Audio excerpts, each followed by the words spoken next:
Some interventions work better when we get the timing right, and this new series is going to highlight windows of opportunity you won't want to miss. Welcome to the Carlat Psychiatry podcast, keeping psychiatry honest since 2003. I'm Chris Aiken, the editor-in-chief of the Carlat Psychiatry Report. And I'm Kelly Newsom, a psychiatric NP and a dedicated reader of every issue. Life is short, the art is long, opportunity fleeting, experiment treacherous, and judgment difficult. With those sobering words, Hippocrates summed up medical practice as it was in 400 BC, and as it very much is today.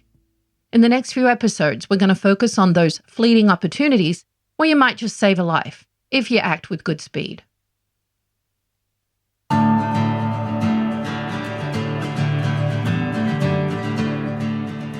First, a faster way to diagnose bipolar disorder. In 1992, Robert Hirschfield and colleagues took a look at what was happening in the real world of bipolar treatment.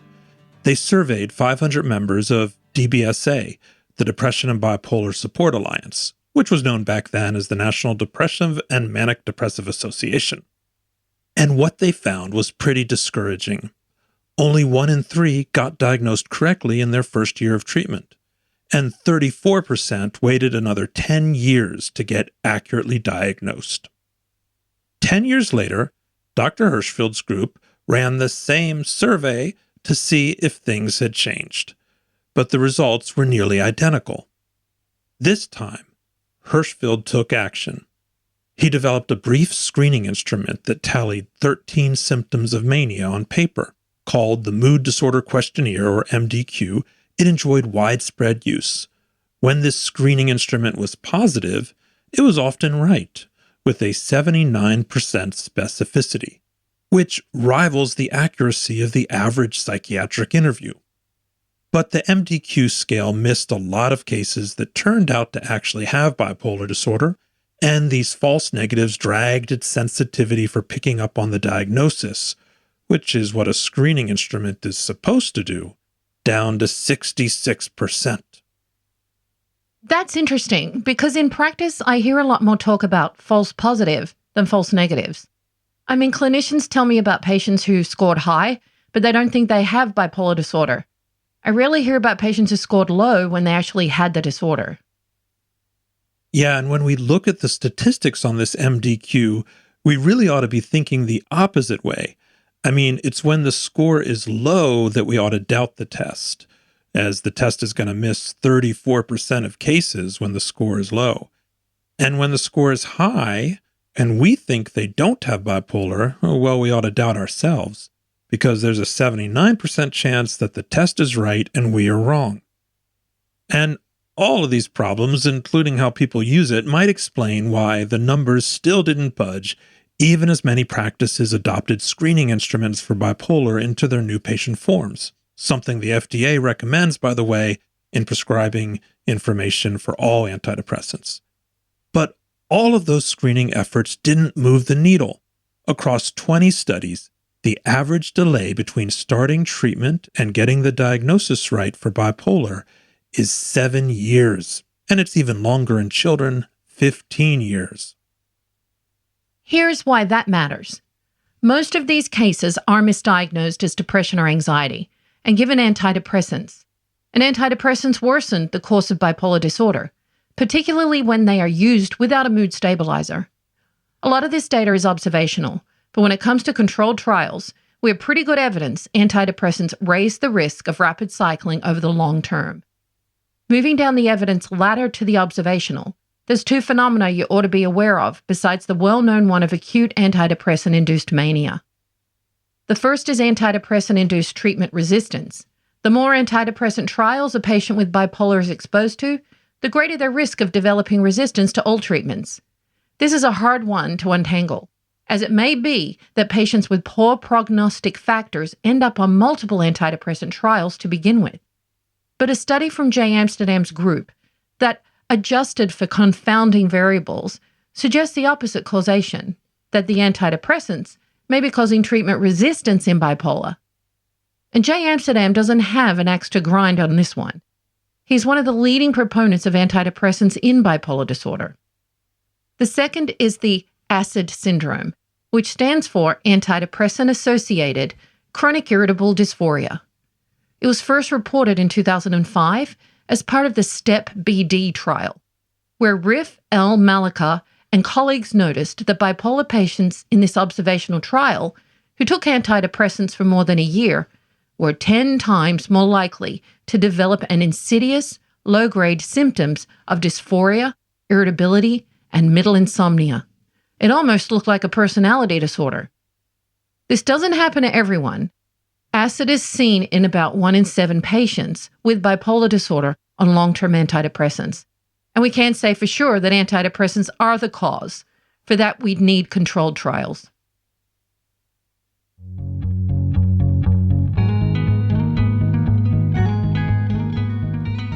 Another reason why this delay in diagnosis matters is that bipolar is an illness that progresses in stages, much like the stages of cancer. The most popular staging model for bipolar has 5 levels, numbered from 0 to 4. Stage 0 is just a genetic risk. The person has no psychiatric symptoms, but they have a first-degree relative like a parent or sibling with bona fide bipolar disorder. Stage 1 is when those genes start to act up, but they don't go all the way to bipolar. So they have a first-degree relative with bipolar disorder, and they start to have depression or other major psychiatric symptoms, but no mania. At this level, the recommendation is to be very careful with antidepressants. Maybe try a low-risk one like bupropion, but if there are any psychiatric side effects, pivot quickly to a mood stabilizer. Psychotherapy and omega-3 fatty acids are also recommended at this prodromal stage. Next is stage 2, which is when they first meet DSM criteria for bipolar by virtue of having a single manic or hypomanic episode. Stage 3 is when they start to have recurrent episodes.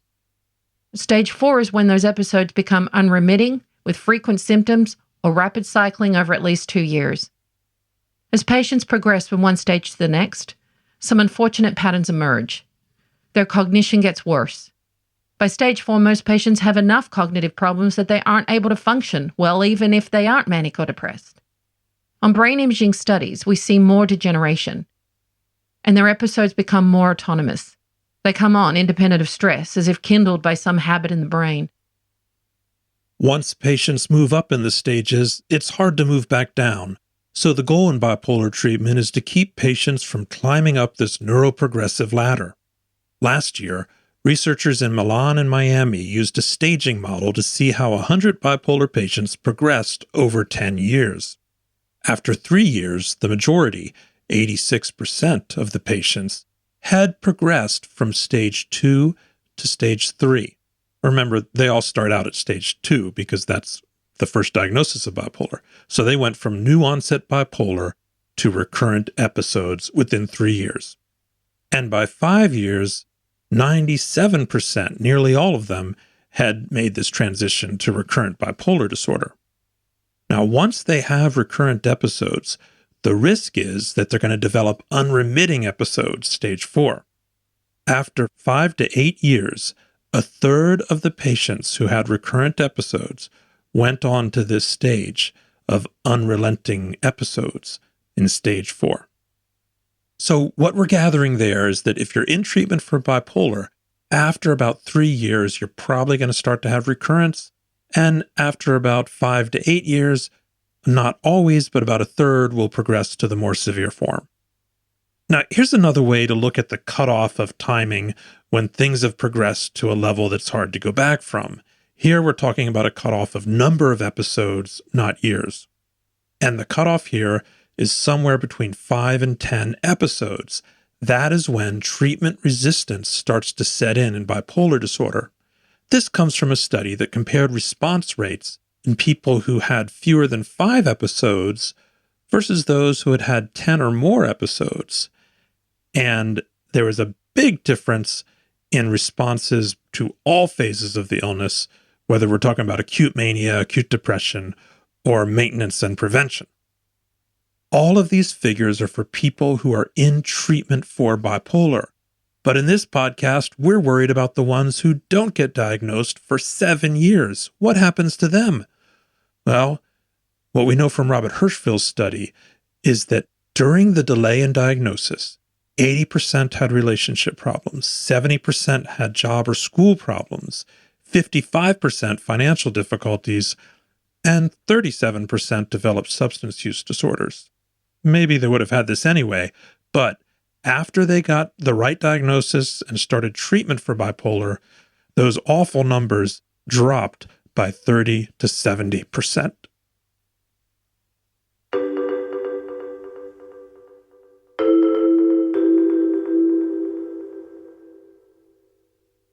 Let's pause for a preview of the CME quiz for this episode. Earn CME for each episode through the link in the show notes. Which screening instrument for bipolar disorder can be completed in less than 2 minutes and has a sensitivity of 90% and specificity of 80%? A. The Mood Disorder Questionnaire. B. The Rapid Mood Screener. C. The Bipolarity Index. D. The Physician's Health Questionnaire.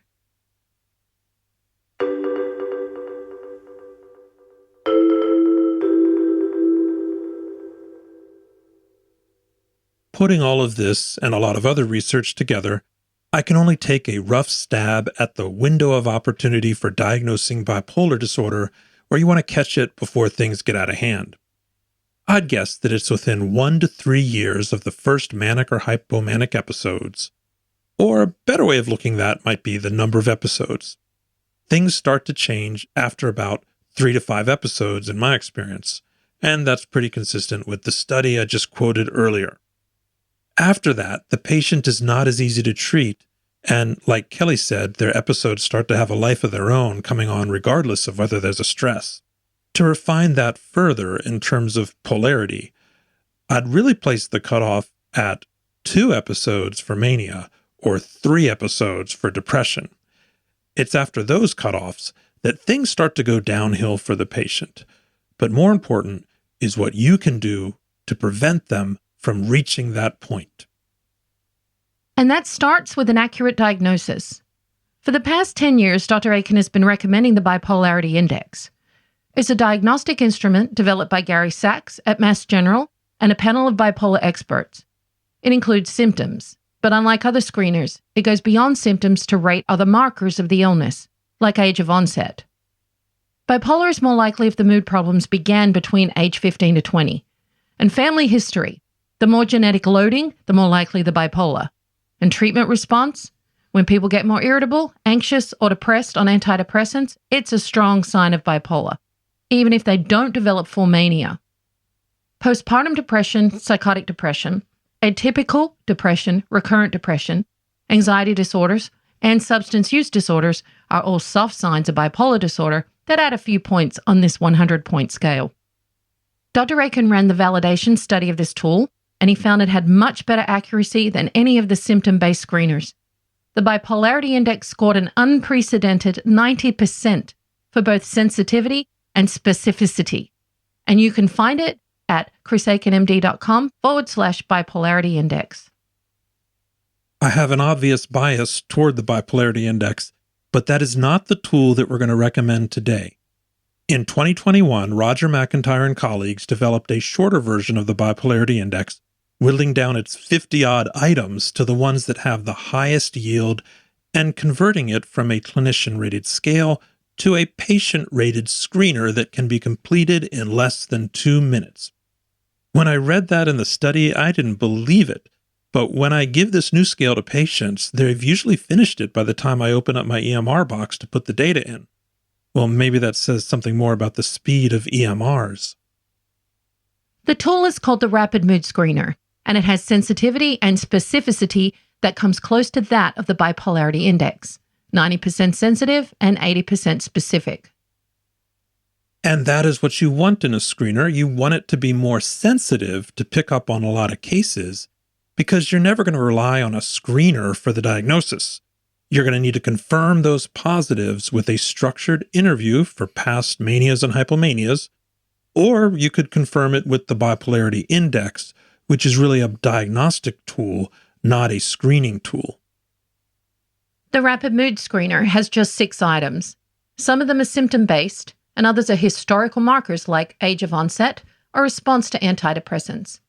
It's a great tool to include in your new patient paperwork, but it does have one limitation. It was only validated for bipolar 1, not bipolar 2. And there's some interesting history there.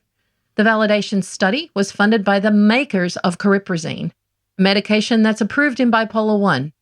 And the manufacturer didn't want to run afoul of the FDA by funding a study that would screen for bipolar 2, something, God forbid, they aren't even indicated for. But you can easily modify the scale to pick up on bipolar 2 just by adding an item that allows for a 4-day cutoff of manic symptoms, which is the cutoff for hypomania, instead of the required 7 days the scale has for full mania. I've done that in a version that I use, which I call the RMS2, and it's available at chrisaikenmd.com/RMSII, as in RMS Roman numeral 2. I'm in the process of validating this version in bipolar 2 patients, and I've done an informal test by matching its items up with those in the database that I used for the bipolarity index. It checks out pretty well.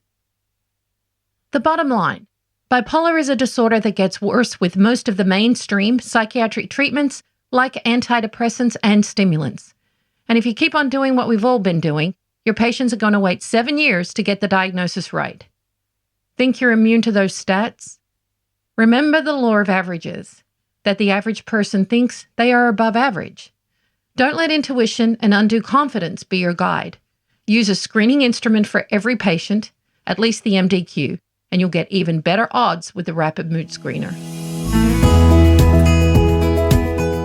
Join us next week for more windows of opportunity.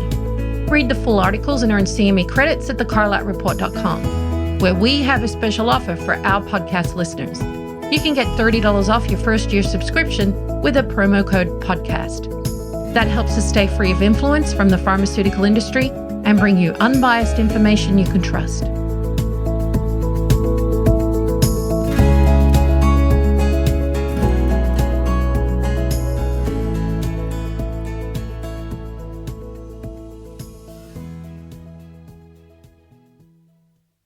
Thanks for watching. Hit subscribe if you enjoyed this content.